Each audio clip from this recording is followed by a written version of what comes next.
Hello guys, हमने 8.1 exercise के 3 question कर लिए थे। अब करते हैं 4th क्वेश्चन। ठीक है, given 15 cot A is equal to 8।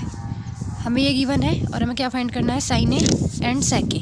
ठीक है, तो हमने ट्रायंगल बना लिया A B C. Let us draw a right triangle A B C in which B क्या है, 90 डिग्री है और हमें गिवन क्या है, ये हमने गिवन लिख लिया है। और फाइंड क्या करना है, साइन ए एंड कोस ए।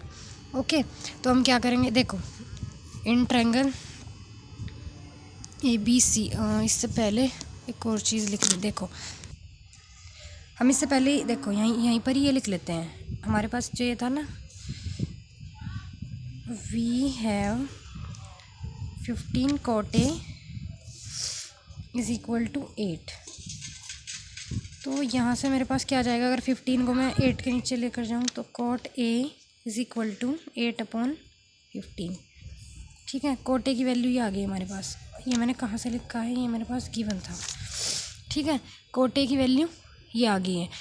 अब देखो in triangle A B C, triangle A B C में अगर मैं cot A निकालना चाहती हूँ, यहाँ देखो A के लिए निकालना है। cot का फॉर्मूला क्या होता है, tan का क्या होता है, परपेंडिकुलर अपॉन बेस। तो cot उसका रेसिप्रोकल, तो मीन्स बेस अपॉन परपेंडिकुलर। तो बेस यहाँ पर क्या है, ए बी, परपेंडिकुलर क्या है, बी सी।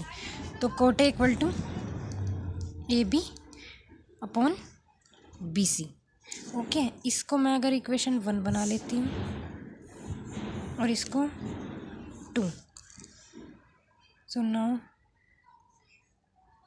1 एंड ये भी cot A की वैल्यू है, ये भी cot A की वैल्यू है। तो हम इन दोनों को इक्वल लिख सकते हैं। तो A B upon B C is equal to 8/15। So therefore यहाँ से हमारे पास अब क्या आ जाएगा, ए बी की वैल्यू 8 के और बी सी की वैल्यू 15 के। ओके, हम लिख लेते हैं A B is equal to 8 K and B C is equal to 15 के।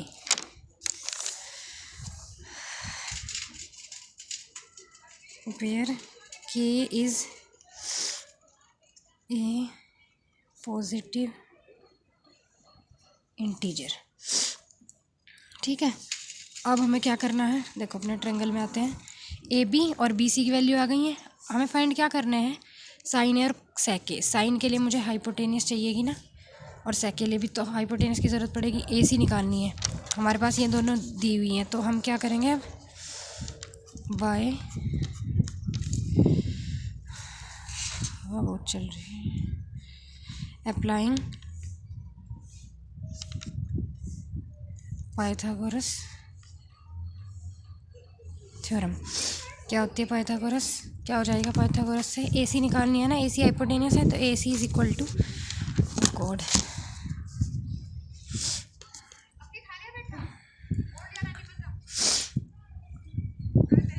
ए B square plus B C square and this is under the root. ठीक है, तो ए बी की वैल्यू हमारे पास कितनी है, 8 के का whole square and B C मेरे पास कितनी है, 15 के का होल स्क्वायर।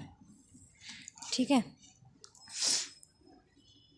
64 के स्क्वायर एंड 15 का क्या होता है, 225 के स्क्वायर। सो इनको ऐड कर दो, 9 कितना आ गया है, 8 एंड 2 8 9 के स्क्वायर। 289 किसका स्क्वायर होता है, 17 का, और के बाहर आ जाएगा यहाँ से। सो ए सी की वैल्यू कितनी आ गई है हमारे पास,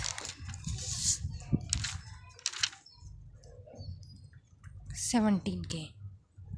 ठीक है, ए सी निकल गई हमारे पास। अब मुझे क्या फाइंड करने थे, साइन ए एंड सेक ए। मैं यहीं पर निकाल देती हूँ साइन ए। अब साइन ए क्या होता है, परपेंडिकुलर अपॉन हाइपोटेनियस। परपेंडिकुलर क्या है, बी सी, हाइपोटेनियस क्या है, ए सी। सो बी सी अपॉन ए सी।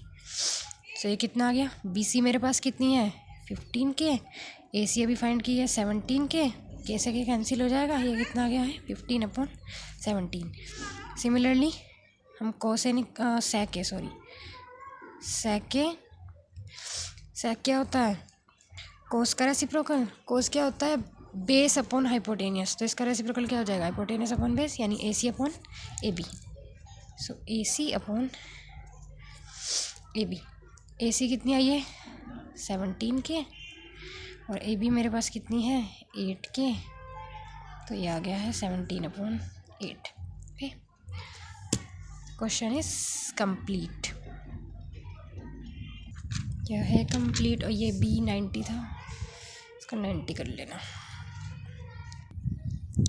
ओके, अब करते हैं 5th क्वेश्चन। देखो गिवन क्या है, sec A is equal to 13/12, हमें sec थीटा गिवन है, मीन्स एंगल यहाँ पर थीटा बोल दिया है। हमें क्या कैलकुलेट करने हैं, बाकी other trigonometric ratios, means sine A, cos A, tan A, हमें ये सारे फाइंड करने हैं। ठीक है, sec थीटा में गिवन था, ये मैंने फर्स्ट इक्वेशन बना ली। लेट अस ड्रॉ, हमने एक राइट ट्रायंगल बनाया ABC, जिसमें एंगल भी 90 है, जैसे पीछे बनाया था सेम ऐसा ही है। अब वहाँ पर तो ए एंगल के लिए बोला था, यहाँ थीटा लिख दिया है, तो हमने इस एंगल को थीटा लेट कर लिया। ठीक है, angle CAB is equal to theta. अब हम क्या करेंगे, देखो इन ट्रायंगल ABC ट्रायंगल में मैं सेक थीटा फाइंड करना चाह रही हूँ। सेक की वैल्यू क्या होती है, हाइपोटेनियस अपॉन बेस। अब हाइपोटेनियस क्या है ट्रायंगल में, AC, और बेस क्या है AB। ठीक है, ये हो गया ना, इसको मैंने सेकंड इक्वेशन बना लिया। अब जैसे पीछे किया था, from equation first and second we get, क्या पता चल रहा है, मैं ये इक्वल टू ये लिख सकती हूँ ना मैं, तो मैंने लिख दिया है AC upon AB is equal to 13/12।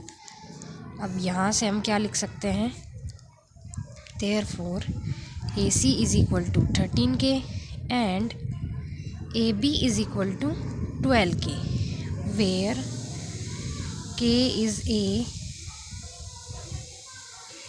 Positive integer. Okay, यहाँ तक ठीक है।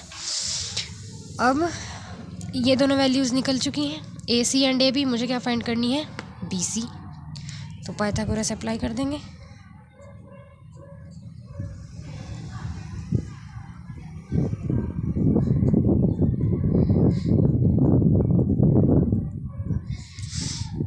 AB फाइंड करनी है ना, सॉरी BC फाइंड करनी है, BC। तो BC क्या हो जाएगी, देखो ये फाइंड करनी है ना, तो इसका स्क्वायर माइनस इसका स्क्वायर,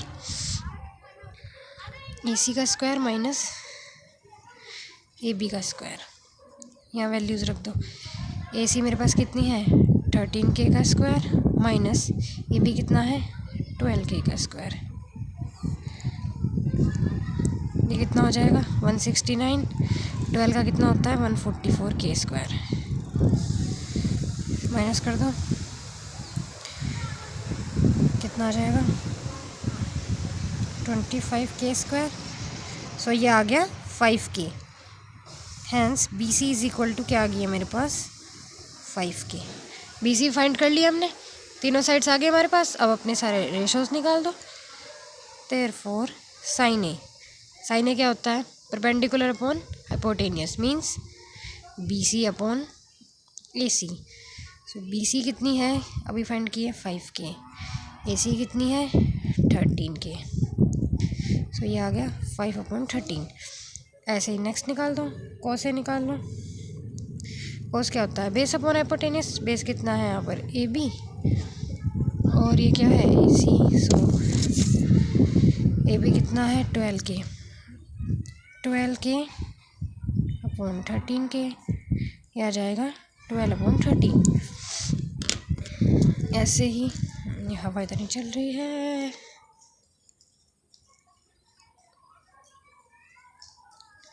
टेन ए, ओ गॉड,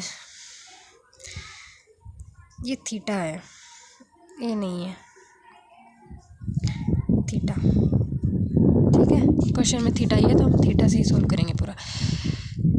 अब मैं निकाल रही हूँ टेन क्या होता है, परपेंडिकुलर अपॉन बेस। परपेंडिकुलर क्या है, देखो BC और बेस AB, सो BC अपॉन AB। सो BC बी सी कितना है 5 के एंड ए बी कितना है 12 के। तो ये आ गया 5/12। ठीक है, ये भी मैं यहीं पर निकाल रही हूँ। ठीक है, आपको नेक्स्ट पेपर पे करना है। लेकिन देखो अब क्या निकालना है, कोसेक। कोसेक ये क्या होता है, ये फर्स्ट वीडियो में ही है, साइन का रेसिप्रोकल। सो मीन्स इसका रेसिप्रोकल कर दूँ जो साइन की वैल्यू आई है। साइन की वैल्यू क्या आई है 5/3, 5/13, तो ये हो जाएगी 13/5। कोस का क्या होता है सेक, वो तो क्वेश्चन में गिवन है, वो नहीं निकालना। टेन का कोट, सो कोट फाइंड कर, मैं फिर ए लिख दिया, cot theta. Cot theta, cot किसका रेसिप्रोकल होता है यार, यहाँ पर भी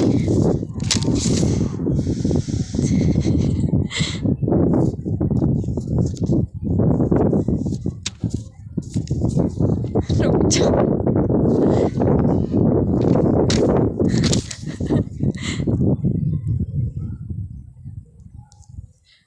वन अपॉन टेन थीटा। तो ये 10 का रेसिप्रोकल मीन्स 12/5। ठीक है, ये हो गए हमारे सारे ट्रिग्नोमेट्रिक रेशोज। सो ये हो गया क्वेश्चन कंप्लीट। ओके, अब करते हैं 6 क्वेश्चन। ओके, देखो 6 क्वेश्चन में क्या कहा है, if angle A and B are acute angles such that कि cos A equal to cos B है। मीन्स हमें ये गिवन है कि ए एंड बी दो एक्यूट एंगल्स हैं और कोस ए की वैल्यू कोस बी के इक्वल है। तो then show that angle A is equal to B. हमें क्या शो करना है कि उन दोनों की एंगल्स की वैल्यू सेम है। ठीक है, angle A equal to angle B है। तो गिवन मैंने लिख लिया, इसको बना देते हैं इक्वेशन फर्स्ट। हमें शो क्या करना है, angle A is equal to B. अब देखो हम यहाँ पे क्या करेंगे, दो ट्रायंगल बनाने हैं। ए एंगल एक ट्रायंगल का है और दूसरे वाले का एंगल बी है, एक्यूट एंगल्स हैं। ठीक है, तो यहाँ पर ए है, यहाँ पर बी है। ठीक है, दो अलग अलग ट्रायंगल्स हैं। यहाँ पे मैं एम एन लिख लेती हूँ और यहाँ पे मैंने लिख लिया है पी क्यू। ठीक है, ओके। देखो तो मैंने दो ट्रायंगल ड्रॉ किए हैं, M A N and P B Q. ठीक है, दोनों राइट ट्रायंगल्स हैं और ए और बी इनके एक्यूट एंगल्स हैं, और ये एन और क्यू क्या है, राइट एंगल्स हैं। ठीक है, और इस चीज़ को हम लिख लेते हैं। देखो मैंने लिख लिया, let us draw two right triangles, और डबल हो गया, टू राइट ट्रायंगल्स मैंने बनाए M A N and P B Q. ये मिस हो गया था, इसके बाद है। ठीक है, in which angle A and B are acute angles है। ए और बी क्या है, एक्यूट एंगल्स है, और ये angle N is equal to angle Q is equal to क्या है 90 डिग्री। ये दोनों क्या है 90 डिग्री है।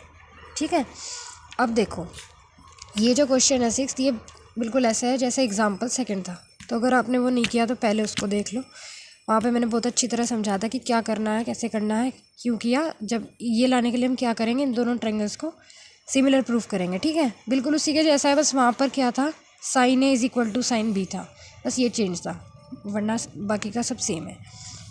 ठीक है, देखो अब हम क्या करेंगे, इन ट्रायंगल, इन दोनों में M A N and triangle P B Q, इन दोनों ट्रायंगल्स में हम कोस ए और कोस बी की वैल्यू फाइंड करनी है हमें। ठीक है, देखो कोस ए, कोस की वैल्यू क्या होती है, बेस अपॉन हाइपोटेनियस। तो अब यहाँ पर देखो बेस क्या है ए एन, हाइपोटेनियस क्या है A M. So cos A की वैल्यू क्या हो जाएगी ए एन अपॉन ए एम। ऐसे ही मैं लिखना चाह रही हूँ कोस बी की, तो कोस बी ऐसे ही क्या हो जाएगा B Q upon B P. ठीक है, फर्स्ट इक्वेशन मैंने ये बनाई हुई थी, cos A is equal to cos B है, इनको बोल देते हैं सेकंड एंड थर्ड।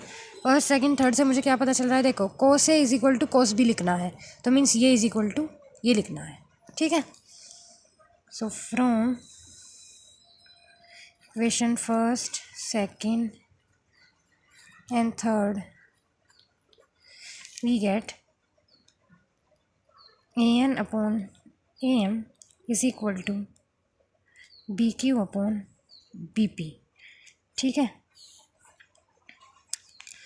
अब मैं क्या कर रही हूँ, ये आ गया, पर यहाँ इससे काम नहीं चलेगा, हमें कुछ और चाहिए। ठीक है, ये डिवाइड में मैं इसको इधर ले जाती हूँ, A N is equal to B Q multiply A M upon B P. ठीक है, अब देखो मैं ये मल्टीप्लाई में ना मैं इसको इधर लेकर आ रही हूँ, तो A N upon B Q is equal to A M upon B P, और इसको मैं के इक्वल मैंने अपने आप लिख दिया। ठीक है, हमने कह दिया कि इन दोनों की वैल्यू के आएगी से। ठीक है, देखो A N upon B Q, अब अपने ट्रायंगल में देखो A N upon B Q means this side upon this side. ठीक है, इस ट्रायंगल का बेस अपॉन इस ट्रायंगल का बेस, ये क्या है A M upon B P. A M क्या है, ये हाइपोटेनियस इस ट्रायंगल की अपॉन इस ट्रायंगल की हाइपोटेनियस, दोनों के वैल्यू इक्वल आएंगे और वो के इक्वल आएंगी। तो हमें इन दोनों को सिमिलर दिखाने के लिए क्या करना होगा, ये जो साइड है ये और अपॉन ये वो इक्वल टू भी के लाना है। ठीक है, तो ये सिमिलर आ जाएंगे, और जब सिमिलर आ जाएंगे तो angle A is equal to angle B आ जाएगा। ठीक है, ओके करते हैं। अब हमें क्या निकालना है, एम एन की वैल्यू फाइंड करनी है और पी क्यू की वैल्यू फाइंड करनी है। इन दोनों की हेल्प से मुझे क्या फाइंड करना है, हाँ देखो अब यहाँ से एक और चीज़ हमें करनी है। ये हो गया, इसको मैं बोल रही हूँ इक्वेशन, इसको इक्वेशन 4 बोल दिया मैंने। ठीक है, अब 4 से ही मुझे एक और चीज़ फाइंड करनी है। देखो ये इज़ इक्वल टू ये है और ये इज़ इक्वल टू के है, मीन्स ये भी इक्वल टू के आएगा और ये भी इक्वल टू के आएगा। तो ठीक है, मैं इसको अलग अलग लिख देती हूँ, और यहाँ से कि A N upon B Q is equal to K है and A M upon B P is also equal to K है। सो मैं यहाँ से क्या करी हूँ, इस बी क्यू को इधर लेकर चले गए, तो A N is equal to क्या आएगा, बी क्यू और मल्टीप्लाई में के भी है, ये आ गई ए एन की वैल्यू। ठीक है, ऐसे ही मुझे यहाँ से ए एम की निकालनी है।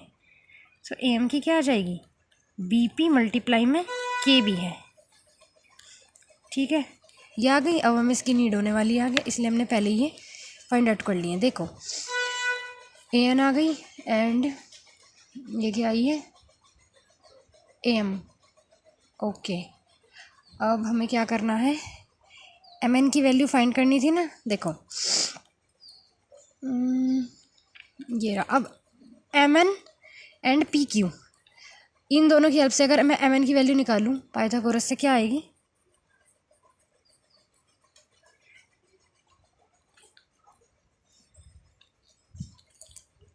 अगर मैं एम एन की वैल्यू निकालूं यहाँ तो क्या आएगी, ये इसका स्क्वायर माइनस इसका स्क्वायर, ऐसे ही तो होता है पाइथागोरस में, हाइपोटेनियस में से माइनस कर देते हैं, तो A M square minus A N square.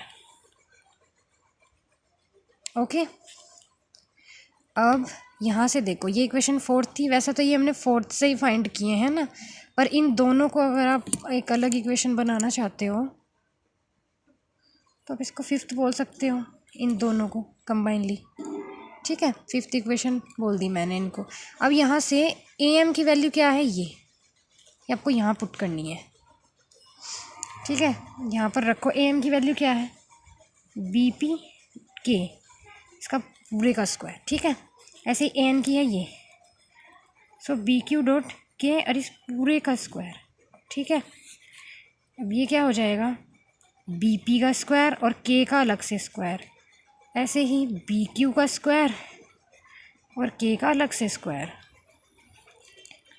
ठीक है, अब मैं यहाँ से क्या कर रही हूँ, के स्क्वायर दोनों में ये कॉमन आ गया, so B P square minus B Q square and this is under root, तो के तो बाहर आ जाएगा, सो अंदर क्या बचेगा, only B P square minus B Q square. ठीक है, तो ये किसकी वैल्यू आई है, एम एन की वैल्यू आई है, और ये मैंने कहाँ से पुट की थी, तो आप यहाँ लिख सकते हो फ्रॉम इक्वेशन 5th। ठीक है, और ये आ गई है एम एन की वैल्यू, इसको आप एक और इक्वेशन बना लो 6th, इक्वेशन 6th बन गई है ये एम एन की वैल्यू। अब हमें क्या करना है, देखो मैं क्या फाइंड करना चाह रही थी, A N upon B Q और A M upon B P है, हमें क्या फाइंड करना था, M N upon P Q. ठीक है, ये तो फाइंड करना था। हाँ, M N upon P Q. अब मैं M N upon P Q find करूँगी। हमें क्या फाइंड करना था, M N upon P Q. तो मैंने इक्वेशन 6 एंड 7 से, अब 6 और 7 इक्वेशन हमारी, ये थी हमारी इक्वेशन 6 ये थी पी क्यू की वैल्यू, ठीक है, और 7 क्या थी, एम एन की वैल्यू। तो ये हम यहाँ पर पुट, देखो मैंने वैल्यूज़ रख दी हैं, ये पूरा डिवाइड हो गया, यहाँ पर क्या रह गया, K. So means M N upon P Q क्या आ गया है, के। इक्वेशन 8। अब देखो ऊपर जो हमारी इक्वेशन 4th बनी थी, ये देखो, ये इक्वल टू के था ना, ये 4th इक्वेशन थी। और यहाँ पर देखो ये भी के इक्वल आ गई है, मीन्स 4 और 8 से ये तीनों इक्वल आ गए हैं, ये तीनों रेशोज़ इक्वल आ गए हैं दोनों ट्रायंगल्स के साइड्स के।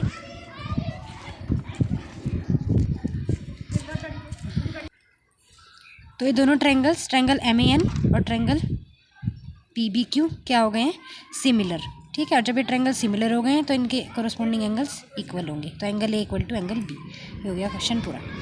Thank you.